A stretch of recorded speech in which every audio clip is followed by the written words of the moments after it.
controlarlos usualmente con medicación junto con a nivel nutricional.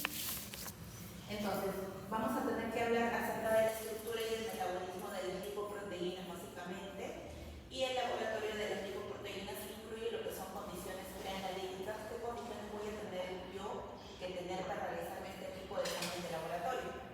El laboratorio en sí, qué es lo que consta, y el laboratorio complementario. ¿Saben qué examen de laboratorio puedo solicitar para poder verificar algún tipo de dislipidemia?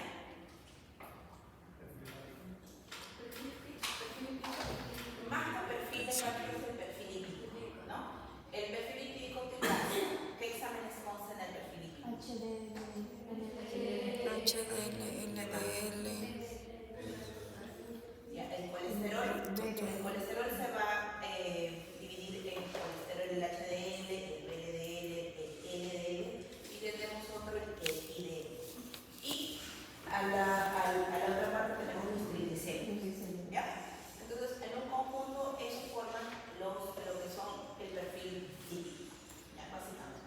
Entonces, como estructura, esta es una lipoproteína. Usualmente, esta es una macromolécula que va a estar constituida de lípidos con proteínas. Usualmente los lípidos de por sí en el torrente sanguíneo que son insolubles, ¿no? Entonces van a necesitar de proteínas transportadoras para poder llevar toda esta grasita al hígado, o sacar del hígado al torrente sanguíneo y llevarse a los tejidos, ¿no? Entonces este tipo de lipoproteínas nosotros lo podemos medir, ya sea por exámenes complementarios, ¿no? Entonces, esta lipoproteína, que es una macromolécula, va a estar constituida por fosfolípidos, proteínas, tienen dentro de la parte central de triglicéridos, este es el colesterol. Ahora, como les comenté, estas lipoproteínas estaban compuestas de lípidos y de proteínas. Y estas proteínas son apoproteínas, ¿no? Vamos a tener diferentes tipos de apoproteínas que van a estar compuestas por lipoproteínas, ¿no? Dentro de las cuales tenemos la ApoA, ApoB y ApoC. Ya cada uno tiene su determinación. ¿Dónde se originan? Cada una usualmente en el hígado, la mayoría en el hígado y algunas en el intestino. ¿Cómo es su distribución o en qué tipo de colesterol o lipoproteína lo vamos a poder encontrar? Vamos a encontrar en el colesterol HDL, vamos a poder encontrar en el kilomicrón. ¿En dónde más? En el colesterol VLDL. Va a depender de qué tipo de apoproteína está compuesta. Y la función usualmente va a ser estructural, puede ser de síntesis de secreción, usualmente como comotor de una enzima, ¿ya? Eso es básicamente lo que tienen que tener en cuenta.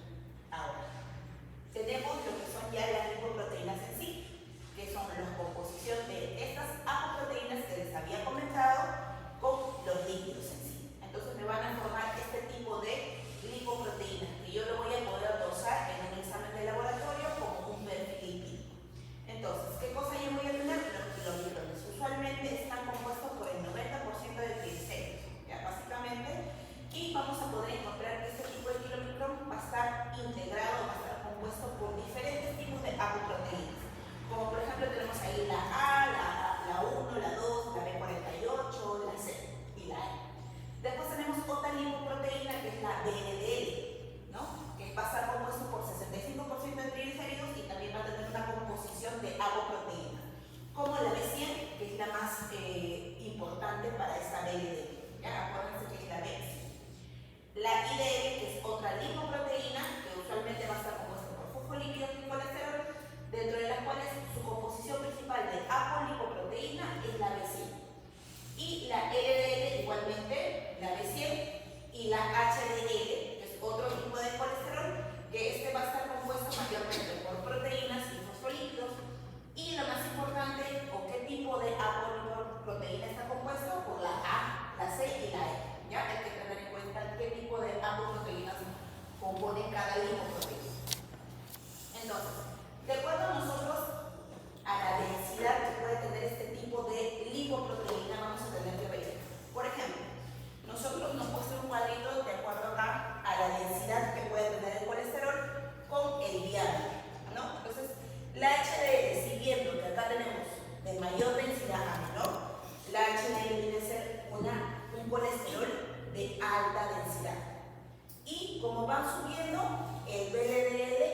ser un colesterol de baja densidad, ¿ya? Eso es lo más importante que ustedes tienen que tener en cuenta. Pero también tienen que tener en cuenta el diámetro, ¿no?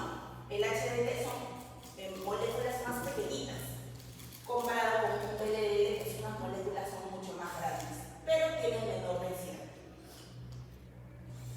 Ahora, para explicar un poquito acerca de esto, del metabolismo de las lipoproteínas, usualmente tenemos dos vías que nosotros vamos a tener que metabolizar nuestros triglicéridos o nuestro colesterol que comemos del chanchito, del pollito. En nuestra dieta, usualmente nosotros lo metabolizamos. ¿Pero cómo lo metabolizamos? Usualmente tenemos dos vías, la vía exógena y endógena. La vía exógena es a través de lo que nosotros comemos en la dieta. Usualmente esto se va a tener que realizar en el intestino delgado.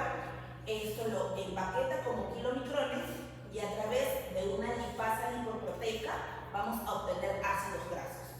Ácidos grasos junto con un kilomicrón remanente. Este kilomicrón remanente usualmente va a ir hacia el hígado y por ende se va a ir depositar este tipo de lipoproteínas. Ahora tenemos la otra vía, que es la vía endógena, que usualmente nosotros lo vamos a tener que verificar en el hígado por medio de un tipo de lipoproteína que viene a ser el VLDL.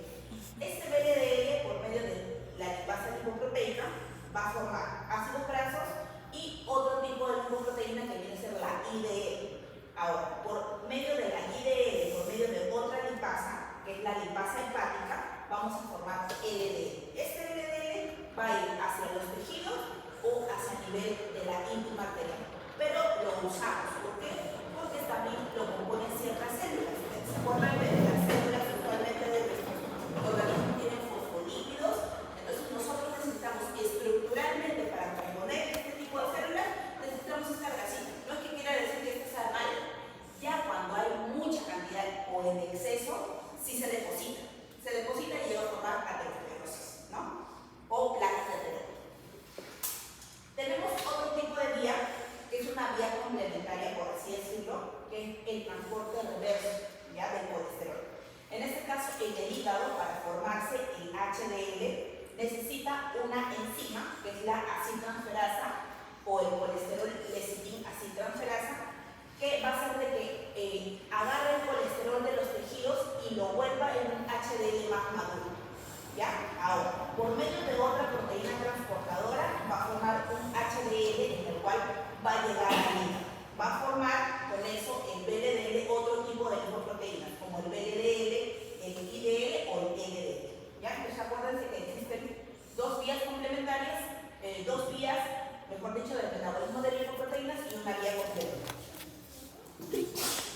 Entonces, en cuanto a los exámenes de laboratorio, para yo poder determinar este tipo de exámenes o perfiles, yo necesito saber que el paciente debe estar en un estado metabólico estable para yo poder solicitar este tipo de exámenes, de los cuales hay que verificar si el paciente tiene alguna enfermedad infecciosa, alguna enfermedad metabólica, el infarto agudo de miocardio o alguna intervención quirúrgica. Por eso es muy importante realizarle una buena historia clínica, una buena anamnesis. Entonces, este tipo de enfermedades van a producir ciertos tipos de alteraciones o interferencias en cuanto a los exámenes de laboratorio. Por eso es muy importante esperar que este paciente esté estable o no tenga ninguna enfermedad por lo menos 2 meses. De repente, el paciente le dijo, no doctora, yo tuve hace un día infarto agudo, recién acabo de salir de la emergencia, y le están solicitando un perfil lipídico. Tú más o menos tienes que esperar aproximadamente 2 meses después de su alta de este paciente para poder solicitarle un perfil lipídico, porque puede haber alguna interferencia. ¿Ya? Y lo que no queremos es eso. Ahora, ¿cómo se muestra una muestra así objetivamente que llega al laboratorio? Nosotros les traemos al paciente un poco de sangre. Usualmente para yo poder verificar la muestra, un perfil lipídico, yo lo realizo el proceso en suero. Lo centrifugo, me sale el suero y lo que es el paquete globular. Yo donde voy a dosar el perfil lipídico lo doso en el suero. Estas son muestras después de centrifugar. ¿Ya? Ahí ven, ustedes ven que es el paquete globular y el suero. ¿Ya? Entonces, estas son las 2 primeras muestras son muestras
igual hay una cierta controversia sobre el uso como factor de riesgo para riesgo cardiovascular en sí, ¿no?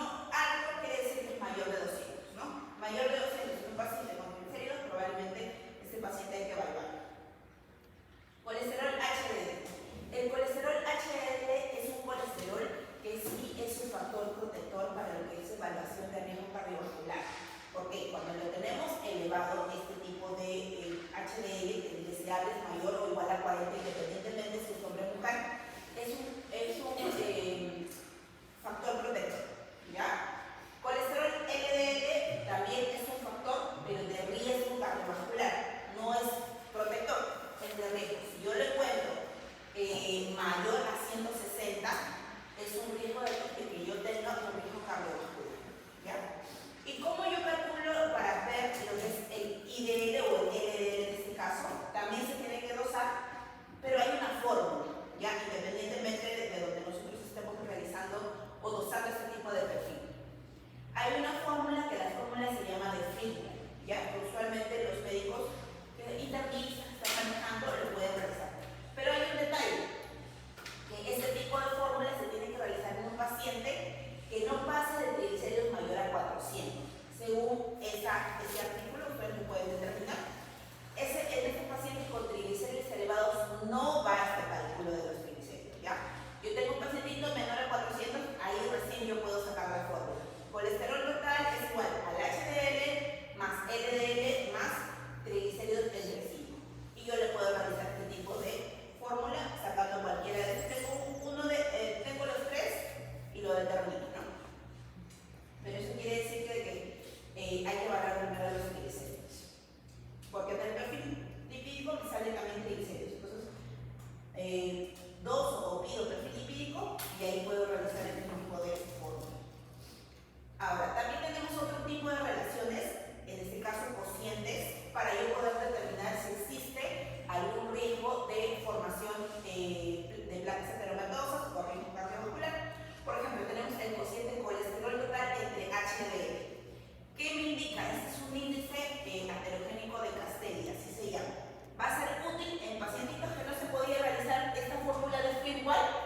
Este sí va a ser útil, ¿ya? Estos sí son pacientes que tienen triglicéridos mayor a 400, ¿ya? Su valor deseable tiene que ser menos de 4.5, el cociente, ¿ya? Ahora, tenemos otro cociente que es el cociente colesterol LDL entre colesterol HDL. Este tipo de cociente usualmente me va a dar, si es mayor a 3.5, va a aumentar el riesgo cardiovascular. Por ejemplo, tenemos dos pacientitos, ¿no?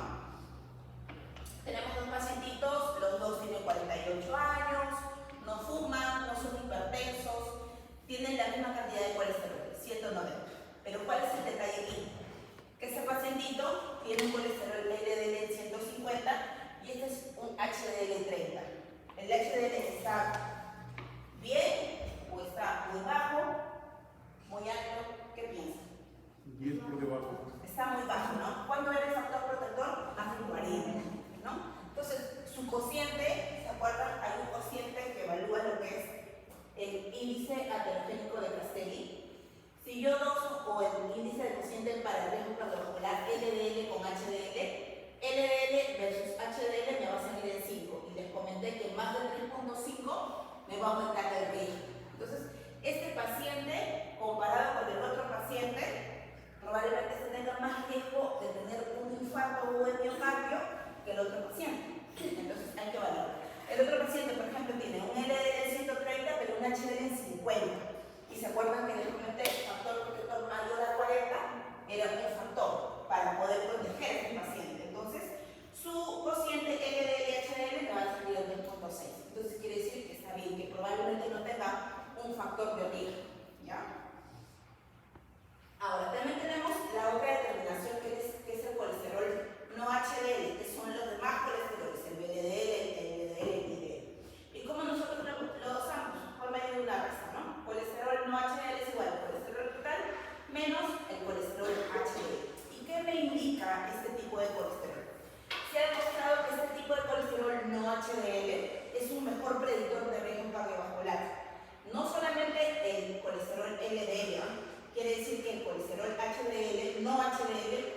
un mayor predictor de riesgo, ¿ya? Ahora, va a representar todas las partículas lipoproteicas que se van a depositar el colesterol en nuestras paredes vasculares, usualmente en la ingle, ¿ya? Y va a estar determinada por un tipo de apolipoproteína, en este caso la ApoC.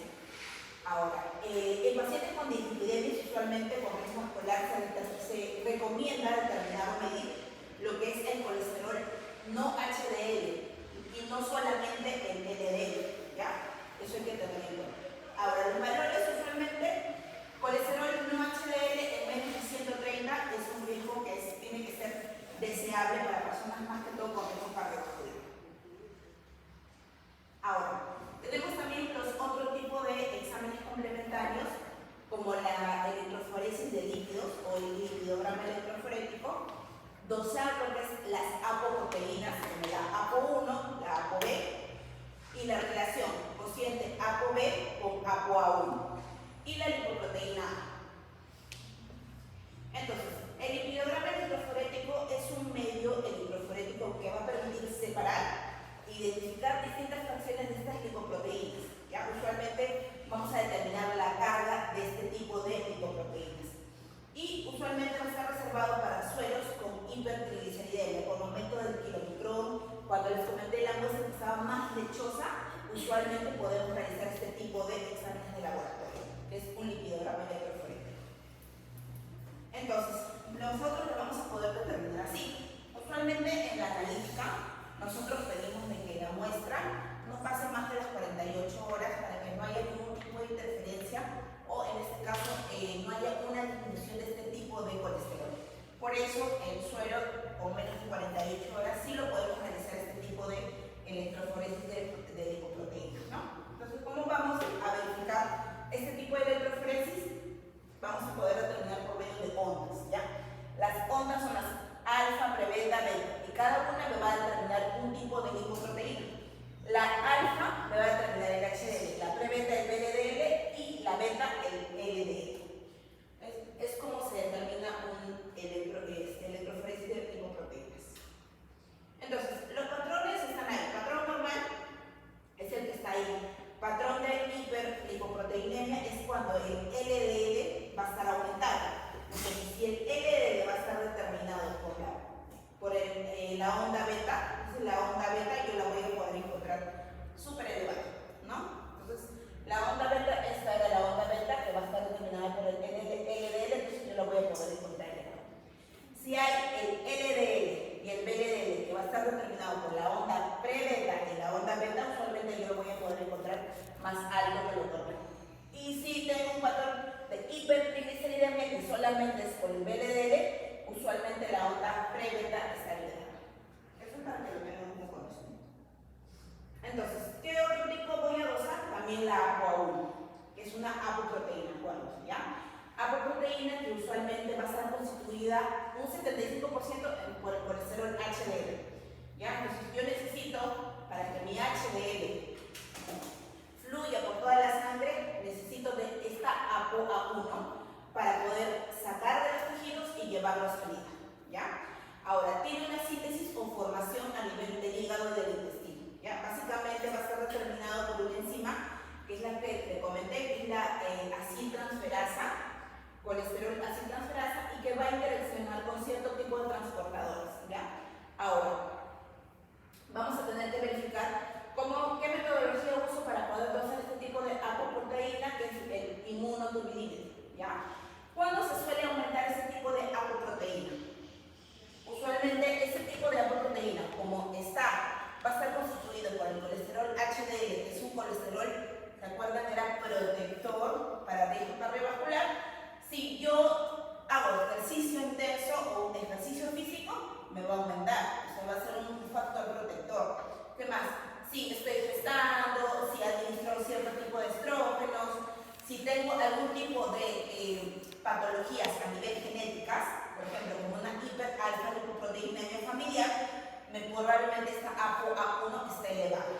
Y déficit de este tipo de proteína, en este caso de cofactor. ¿Se acuerdan de que en la parte de la vía metabólica, la última, que es la complementaria, había un factor para yo poder obtener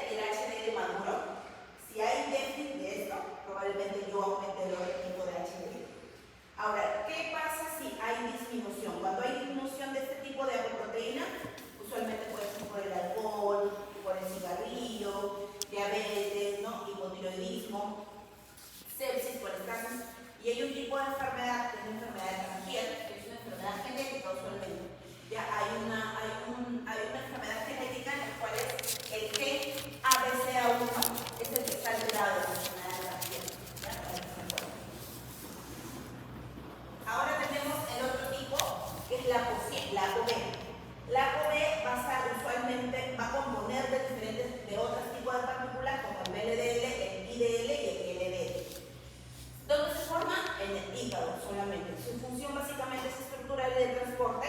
Entonces, para que la VLDL, el IDL y el LDL corran por todo el torrente sanguíneo, necesito de la ApoB para yo poder transportar, para yo poder irme por todo el torrente sanguíneo, ¿no? Y poder acumularme en los tejidos, poder acumularme o ser parte de ciertas células, ¿no? Ahora, el método también es inmunoturbidímetro, donde se aumenta en gestación, en hipercolesterolemia, cuando hay un defecto del metabolismo de este tipo de lipoproteína como el VLDL, en diabetes, en hipotiroidismo, en anorexia, me va a aumentar esta ApoB.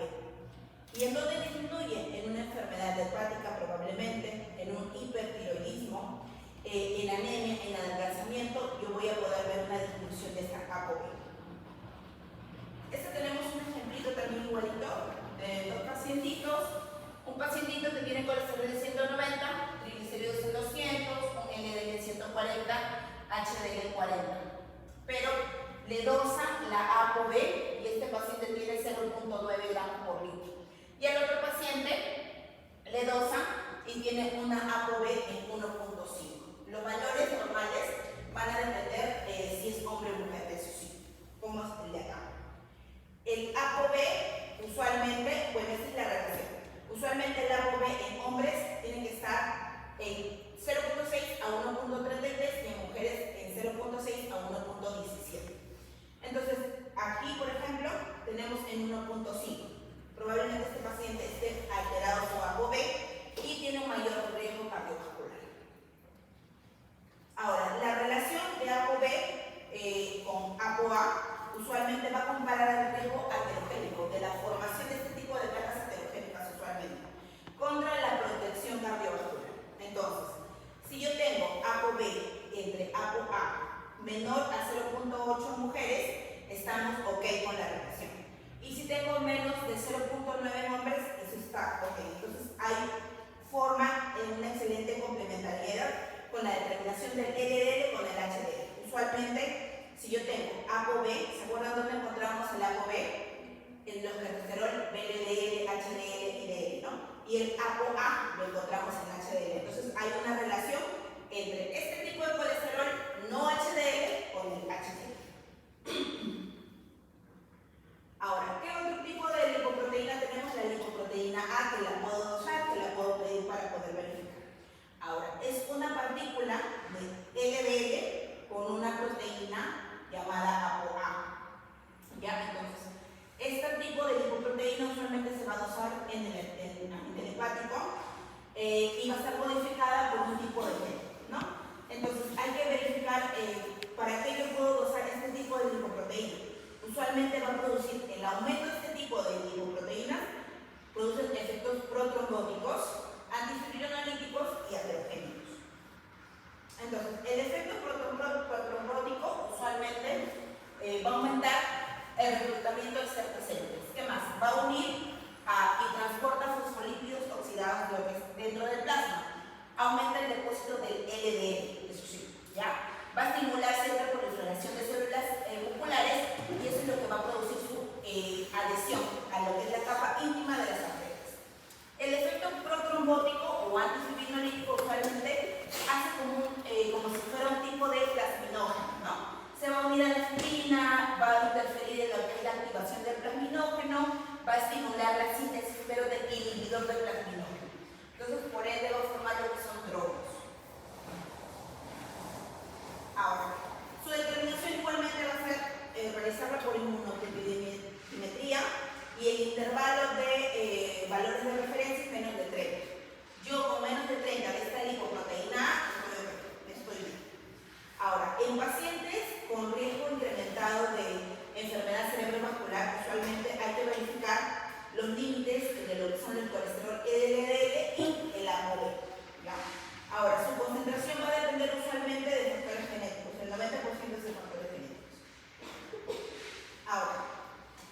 para verificar a mi paciente en qué momento yo le puedo solicitar o le puedo monitorizar un perfil lipídico y de acuerdo al tratamiento, hay que tener en cuenta ciertos requisitos, ¿no? Al igual que un perfil lipídico, también le puedo monitorizar por medio de un perfil hepático, monitoreo hepático, porque estos pacientes que tienen tratamiento con estatinas, usualmente con hipolipemiantes, van a alterar cierto tipo de parámetros dentro de lo que son el perfil hepático. Y también hay que realizarle un monitoreo muscular, ya usualmente, pero son exámenes de laboratorio. Entonces, según las guías argentinas cardiovasculares, usualmente, antes de empezar el tratamiento con este tipo de hipolipemiantes, usualmente hay que medir, ¿ya? Por lo menos tiene que tener 2 mediciones en un intervalo de 4 a 5 de este perfil lipídico. ¿Qué más? Después del comienzo del tratamiento, a las 8 semanas hay que verificar cómo se encuentra este perfil lipídico. Y cuando ya alcanzan el objetivo, disminuyen el perfil lipídico, cuando yo puedo solicitar a este paciente anualmente. Cada año yo lo puedo estar solicitando. Ahora, el monitoreo hepático va a depender de la TGP, que es una de las transaminasas, que es la más hepatoespecífica, que usualmente se suele alterar cuando hay un daño hepático. ¿Se acuerdan, no? Entonces, yo doso, antes del tratamiento, yo doso esta TGP y tengo que verificar si está normal. No se recomienda hacer un control, ¿no? Si a las 8 semanas posterior al tratamiento con hipolipemiantes, voy a verificar si está elevada en menos de 3 por el límite superior, entonces tengo que volver a monitorizar a mi paciente entre 4 a 6 semanas. Si yo la encuentro elevada a más de 3 del límite superior, hay que detener el tratamiento o modificar o disminuir la dosis usualmente, ¿ya? Y volver a monitorizar al paciente entre 4 a 6 semanas. Pasa. Ahora, ¿qué otro monitoreo hago? Hago un monitoreo muscular, ¿ya? ¿Cómo yo monitoreo a nivel muscular? Con la CPK total. ¿Se acuerdan? La creatina fosfoquinasa.